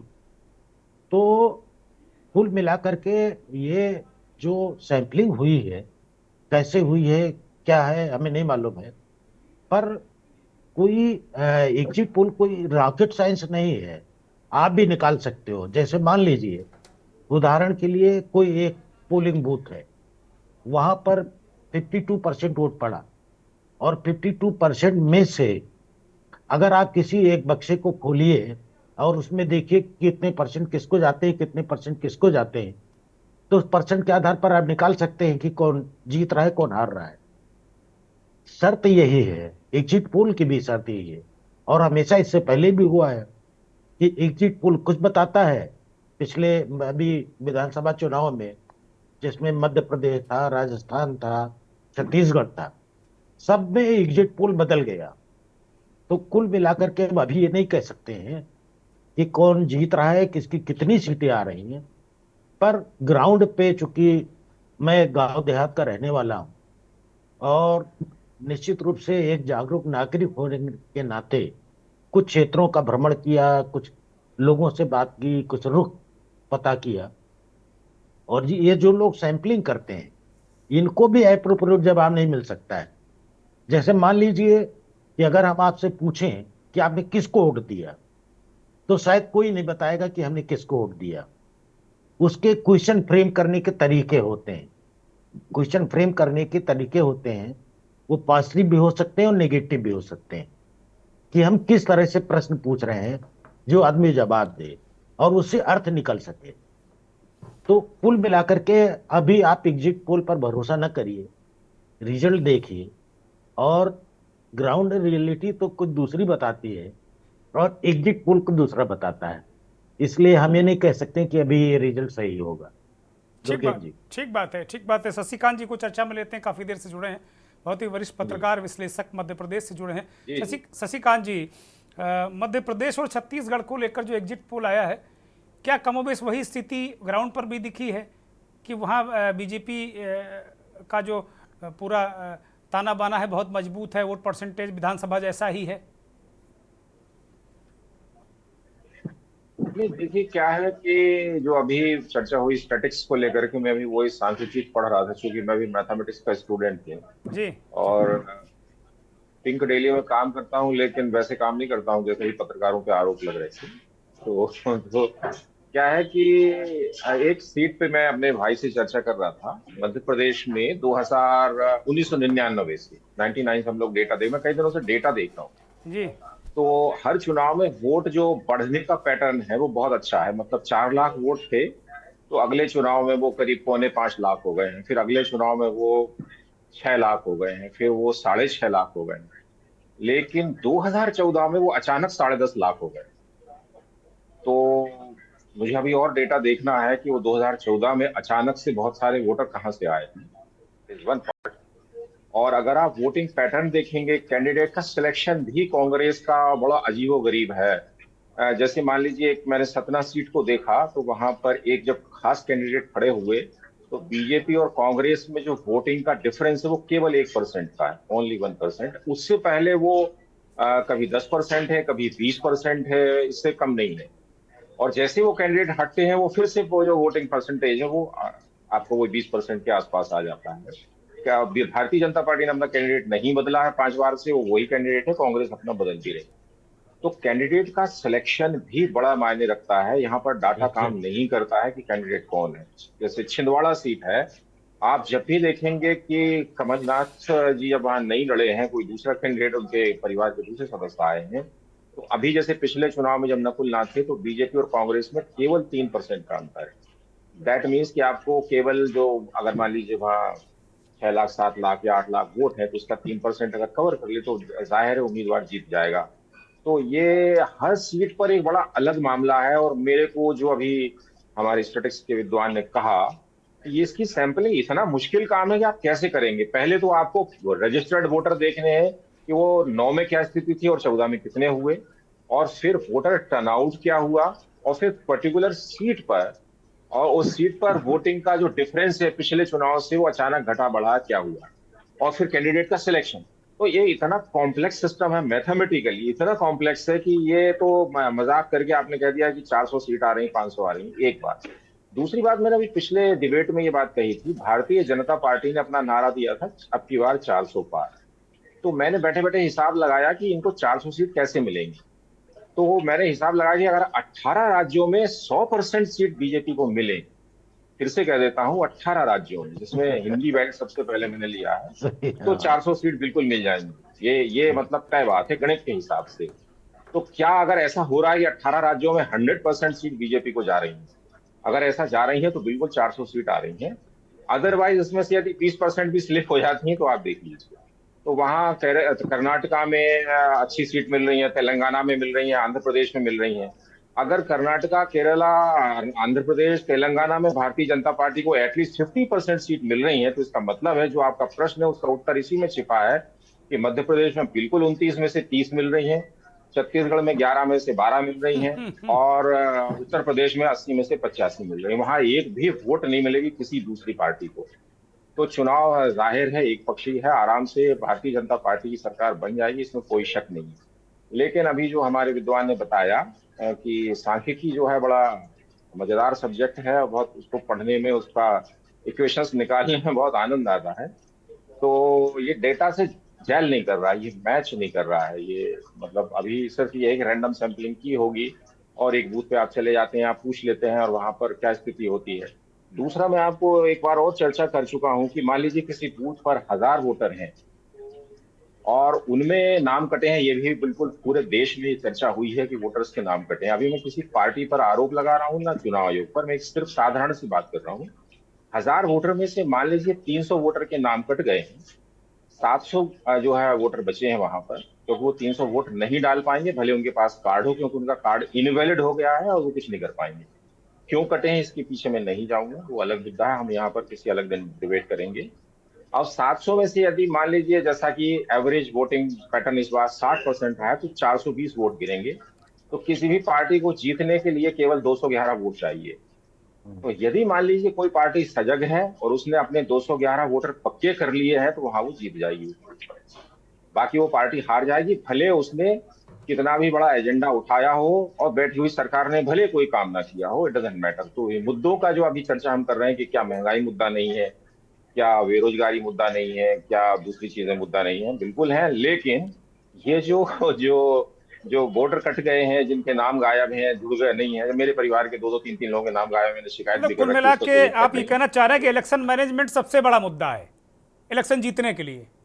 देखिए, हाँ, अच्छा, मतलब ये है कि इसमें घुसना पड़ेगा कि ये हुआ कैसे है। हमारा वोटर आई कार्ड है और जब हम जाते हैं और पापा को कह रहा है कि आपका वोटर लिस्ट में नाम नहीं है, तो ये एक बड़ा मुद्दा है कि ये तो अपराध कर रहा है ना। आपका जो बीएलओ बैठा हुआ है वो तो उसने क्राइम किया है कि आपको वोट देने से वंचित किया है, और इसमें किसी जब पूरे पार्टी का देश में हाथ ये है भी नहीं आरोप है, ये लगे हैं जांच कि का कुछ विषय खास जगह मशीन गड़बड़ लगाई गई, मशीनें खराब हुई, वोटिंग स्लो कराई गई, इस तरह के आरोप भी तमाम जगह लगे हैं।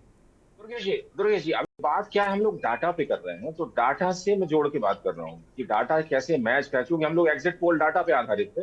तो वो जो दूसरी बातें हैं वो तो कि मशीन में ये हो जाता है वो हो जाता है, इस चीज में विश्वास में करता नहीं। तो डेटा में बस ये चीज होता है कि वोटर्स कितने आए, कितनों के नाम कटे थे। और ये भी हो सकता है कि पार्टी जीतेगी नहीं, मान लीजिए दूसरी पार्टी समर्थक आ गए तो वो पार्टी हार जाएगी, भले वो कैंडिडेट कितना भी मजबूत हो। ये इसका नुकसान ये भी हो सकता है, मतलब जीत भी सकता है, हार भी सकता है, दोनों प्रोबेबिलिटी है सांख्यिकी के आधार पर।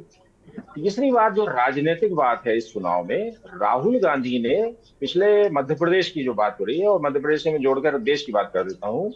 राहुल गांधी ने मध्य प्रदेश में एक घोषणा की थी कि वो आते ही किसानों का कर्जा माफ कर देंगे, ये 2019 की बात।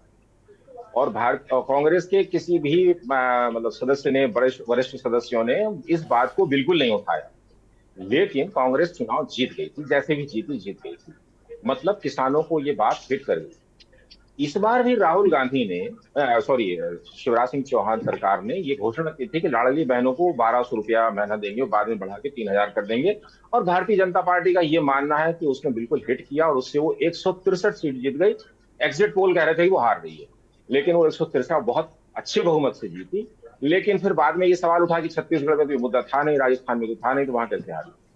तो अभी राहुल गांधी ने जो किया वो ये किया कि सबको 8,500 रुपया महीना महिलाओं को वो देंगे। ये बड़ा पॉइंट था जिसे मैंने तो नहीं सुना कि कांग्रेस के लोगों ने उसको प्रचारित प्रसारित किया हो। तो एक बहुत बड़ी अपॉर्चुनिटी थी और उस अपॉर्चुनिटी को उन्होंने कैश, मुझे तो नहीं लगता कि किया होगा। खासकर मध्य प्रदेश में मुझे नहीं दिखा कि प्रेस कॉन्फ्रेंस मैंने 10 अटेंड की होंगी, उनमें किसी ने बताया हो कि देखिए हमने ये बहुत बड़ी बात करने जा रहे हैं। वो ज्यादातर बीजेपी की बुराई करते रहे कि वो ये कर रही है, वो कर रही है, महिलाओं पे अत्याचार हो रहे हैं, लूट मची है, फलाना है, ये है वो।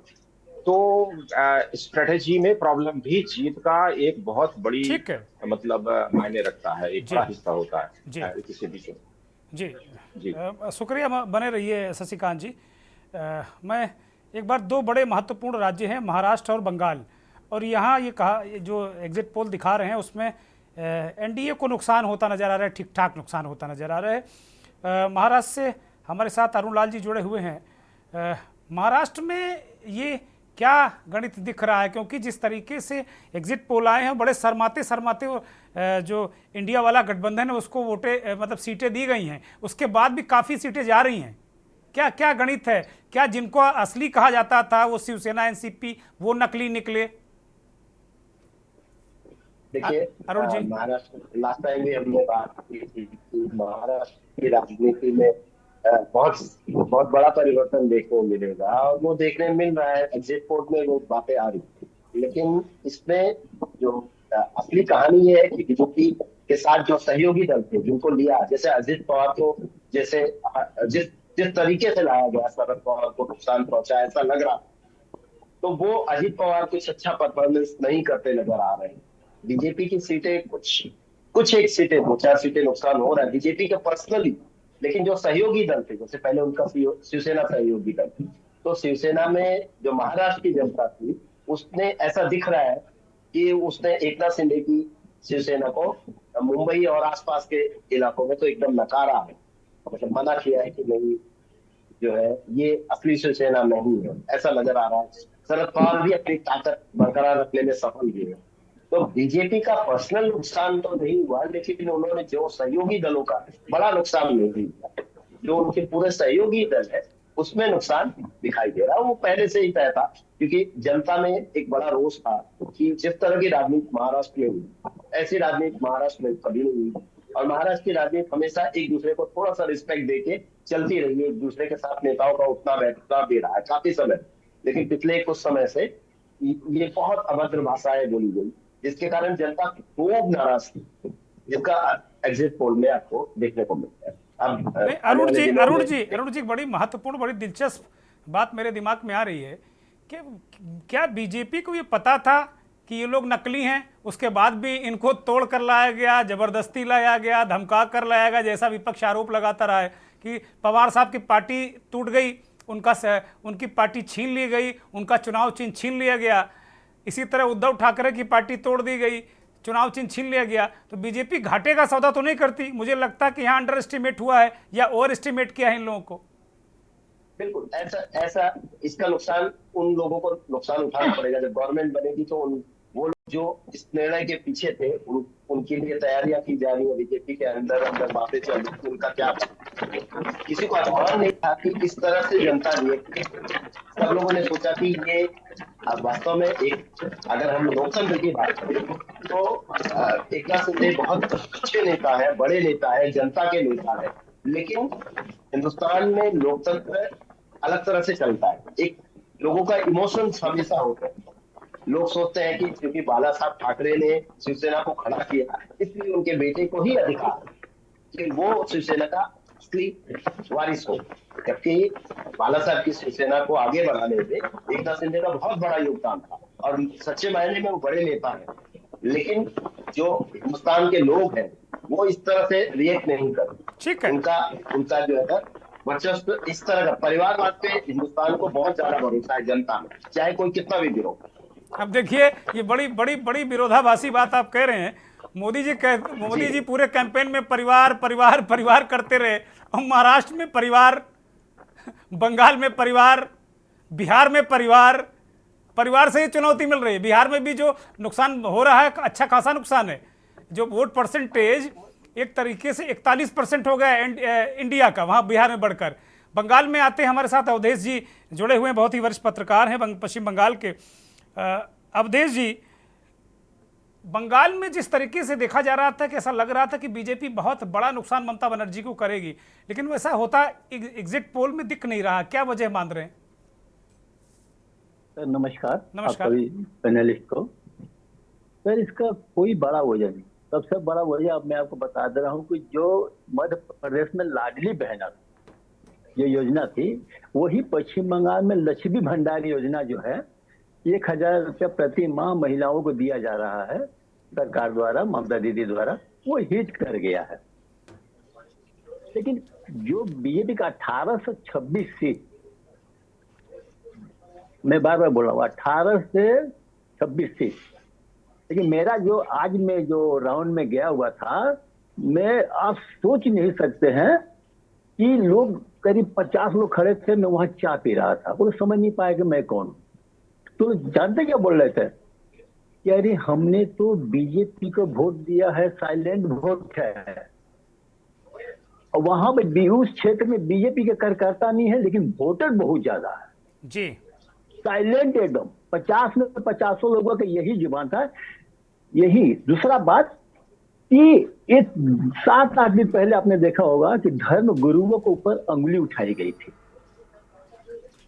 ये 3 भारत सेवाश्रम, इस्कॉन और जो है रामकृष्ण मिशन, ये बंगाल का 3 सबसे बड़ा ये है धर्म स्थान है। इनका एक विधेयक पड़ा। दूसरा शिक्षक भर्ती घोटाला में जो नीति हुआ था उसका असर पड़ा। लेकिन बीजेपी का जो प्लस साइन मिला ना सर, वो जो 400 पार का जो नारा था ना जी, वो 400 पार का, उसी में सबको उजगाड़ा कर रख दिया 400 पार। वो लोग 400 पार को रोकने में, 400 सीट बीजेपी के ना उसे रोकने में इन लोगों ने अपना सारा सीट गंवा दिया। दूसरी बात सर, मैं जब घूम रहा था तो सबका मैनिफेस्टो का चर्चा हो रहा था और सब अपना घोषणा पत्र, तो लोग जानते क्या बोले? सब लोगों ने कहा महंगाई बढ़ गया है, हम ये दे देंगे वो दे देंगे। लेकिन लोगों ने पर्सनली हमसे कहा कि सर आप बताइए, किसी ने ये नहीं कहा कि गैस, रसोई गैस, डीजल, पेट्रोल को जीएसटी में लाया जाए। ये इंडिया गठबंधन का किसी पार्टी ने, चाहे इंडिया गठबंधन ने नहीं कहा कि तेल को जीएसटी के तहत लाया जाए। ये सबसे बड़ा एक इफेक्ट है। महंगाई, बेरोजगारी का कोई बड़ा मुद्दा नहीं था सर। और बंगाल में बीजेपी का बहुत अच्छा रिजल्ट हो रहा है सर। ये बोलते हैं ना कि मेरा साइलेंट वोट है, ये साइलेंट वोट ही एक संदेश खाली का जो साइलेंट वोट था सर, वो साइलेंट वोट ही बीजेपी का प्लस पॉइंट है। ये 26 सीट, मैं बार बार बोल रहा हूँ, मेरा आंकड़ा था 20 से 25, ये 20 से 26 के बीच में बीजेपी का 7 से 8 सीट प्रॉफिट हो रहा है सर। फायदा में बीजेपी पहुंच रहा है। ये जो आप कह रहे हैं ना रामकृष्ण मिशन, जो ध्यान और तपस्या भी काम आ गई प्रधानमंत्री की, क्या वहां पे? हाँ सर, ये एक चर्चा का विषय है। लोग ये बोल रहे हैं आज के वोट देख रही कि देखिए प्रधानमंत्री इतने तरीके से लोगों के जो पार्टी विपक्षी दल है 85 करोड़ लोगों को अनाज दे रहे हैं, तो बाकी का जो पैसा है वो मार्केट में खर्च करेगा। जो ग्रामीण क्षेत्र के लोग हैं, जो उनका गेहूं चावल में उनका जो पैसा खर्च होता था खाने में, वो मार्केट में खर्च करेगा, तो कंज्यूमर स्पेंडिंग बढ़ेगा। फायदा तो अर्बन एरिया में ही होता है। तीसरी बात, पहले की व्यवस्था ऐसी थी कि रूरल प्रोडक्ट्स को ग्रामीण क्षेत्रों में मार्केट किया जाता था जी, या वो फाइनेंशियल प्रोडक्ट हो या वो कोई टूथपेस्ट और तरह के प्रोडक्ट हो। आज की तारीख में एक आसनसोल का किसान एफपीओ अगर है उसका, वो ओएनडीसी और माई बास्केट के माध्यम से दुर्गेंद्र जी आपके घर में आम भेज सकता है। जी जी, बादाम हो या ये फिर बड़ी क्रांति है। मैंने इसको जानने की कोशिश की, बड़ी क्रांति परिवर्तन आया है ई मार्केट का और ई कॉमर्स को जो रिवर्स किया गया है। और ये सारी चीजें एक साइलेंट रिवॉल्यूशन है जमीन पे, और जिसका फायदा लोग देख रहे हैं और महसूस कर रहे हैं। और जो काम बीजेपी कर पा रही है वो दूसरे लोग इसलिए नहीं कर पा रहे हैं। बीजेपी का कम्युनिकेशन बिल्कुल पॉइंट टू पॉइंट है, उनको क्या कम्युनिकेट करना है वो प्लान्ड है।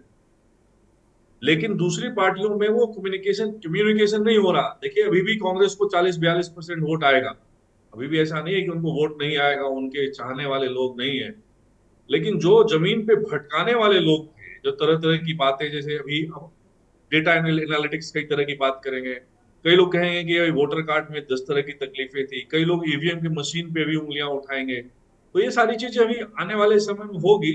लेकिन अभी जो पीएमओ में चेंजेस आए हैं, अभी कुछ देर पहले मैं आपके एक साथी को सुन रहा था, अपने पत्रकार साथी को, वो इसलिए आए हैं कि 100 दिन में क्या करना है रोड मैप पहले से तैयार है। तो जैसे ही सरकार बनेगी, ये ब्लाइंड नहीं है, 100 दिन में इनको कैसे डिलीवर करना है, उसके लिए क्या एक रेंज होगा, किस तरीके का डोमेन होगा और क्या लाइन ऑफ एक्शन होगा, वो पहले से तैयार है। ठीक है, तो ये एक जो लंबा दूरी का जो देख रहे हैं, इसको देश के लोग समझ रहे हैं, आज का युवक समझ रहा है।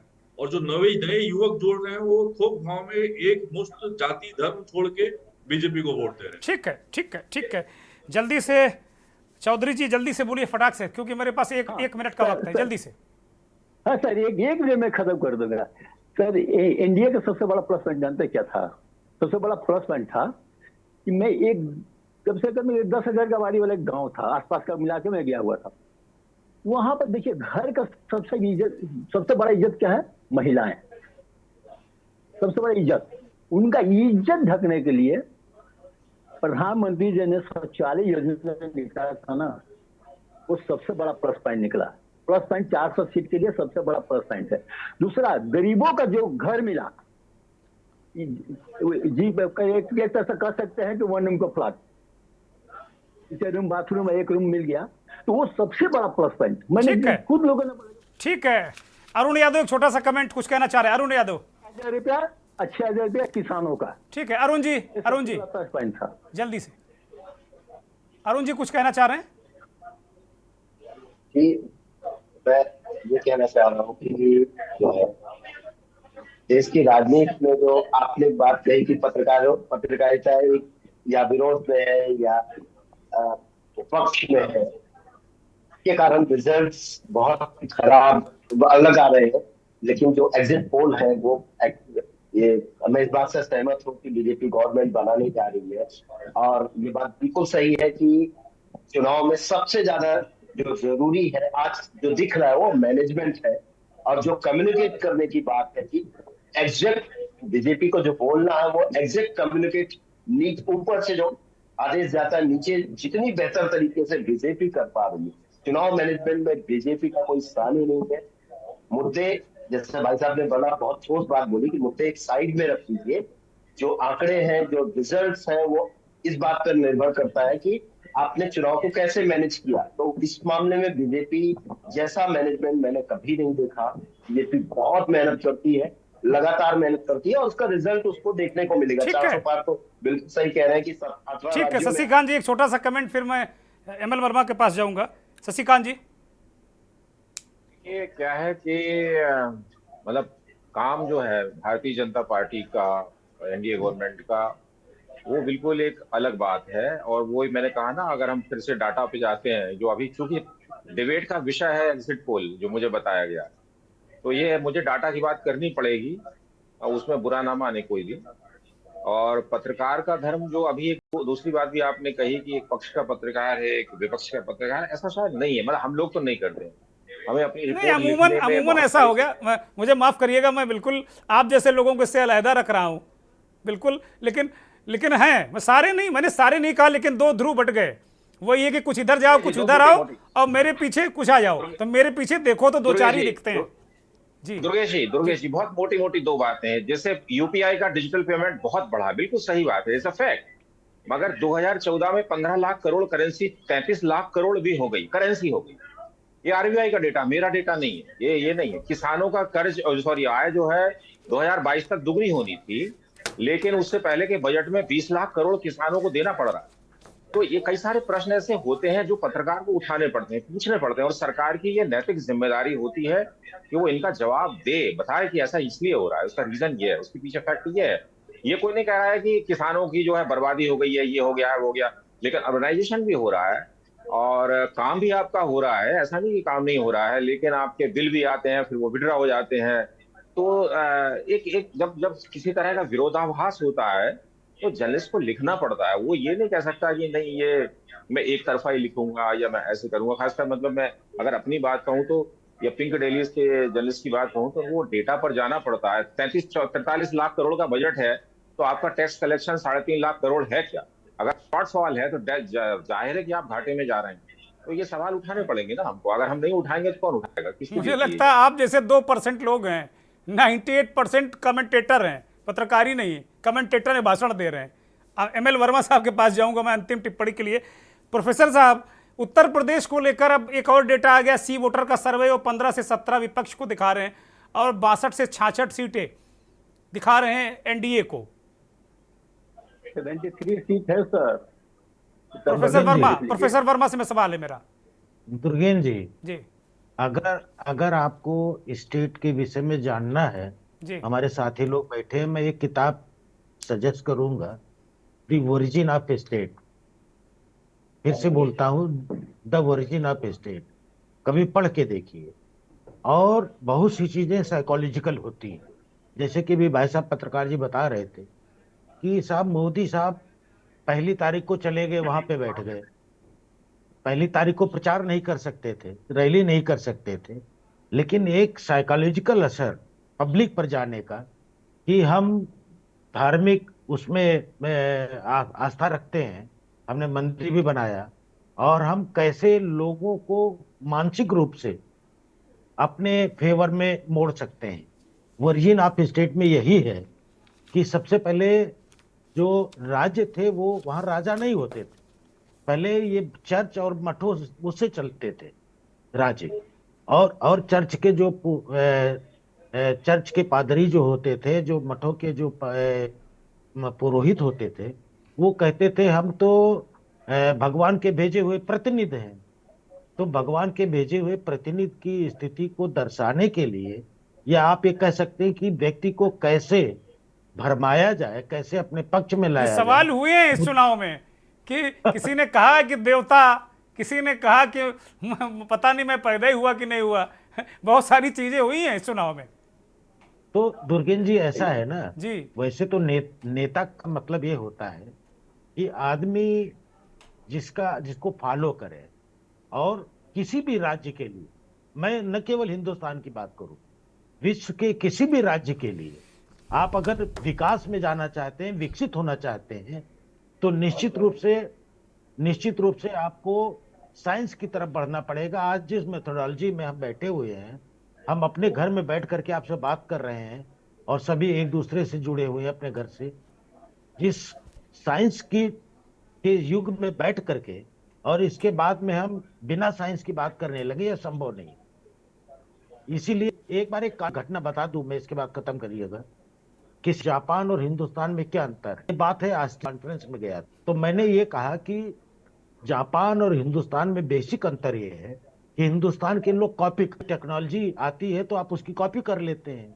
जापान के लोग क्या करते हैं कि उस टेक्नोलॉजी को देखते हैं और मॉडिफाई करते हैं कि इसमें क्या क्या कमी रह गई है, उस कमी को दूर करके इसके बाद बाजार में लाते हैं। जाना पड़ेगा। ये कॉपी वाला जो संदेश है आपको, ये विपक्ष को है क्या कि भैया मॉडिफाई करके लाओ, मोदी जी की कॉपी करके क्यों नीचे करते हो? क्या विपक्ष के लिए संदेश है क्या? जैसे कि अभी भाई साहब ने बताया कि बीजेपी के पास में जो बीजेपी का तंत्र है इलेक्शन लड़ने का, वो 24/7 इलेक्शन मोड में रहते हैं और उसके लिए काम करते हैं। तो आपको भी उस मोड में रहना पड़ेगा। आपकी चैनल पे हमने 2-4 दिन पहले की बात है, एक समाजवादी पार्टी के लोगों से कह रहा था कि आप खाली झंडा उठाते हो और मैनेजमेंट अगर नहीं देखते हो तो मैनेज कैसे करोगे किसी चीज को? तो आपके पास हर चीजें सीखनी पड़ेंगी। ये तो हम इस मामले में बीजेपी की तारीफ करेंगे कि उसने साइंस को अडॉप्ट किया, उसने मेथोडोलॉजी को अडॉप्ट किया। विनोद जी बस केवल 20 सेकंड, अब चूंकि वक्त हो चुका। विनोद जी 20 सेकंड। बिल्कुल 10 सेकंड में खत्म कर देता हूँ।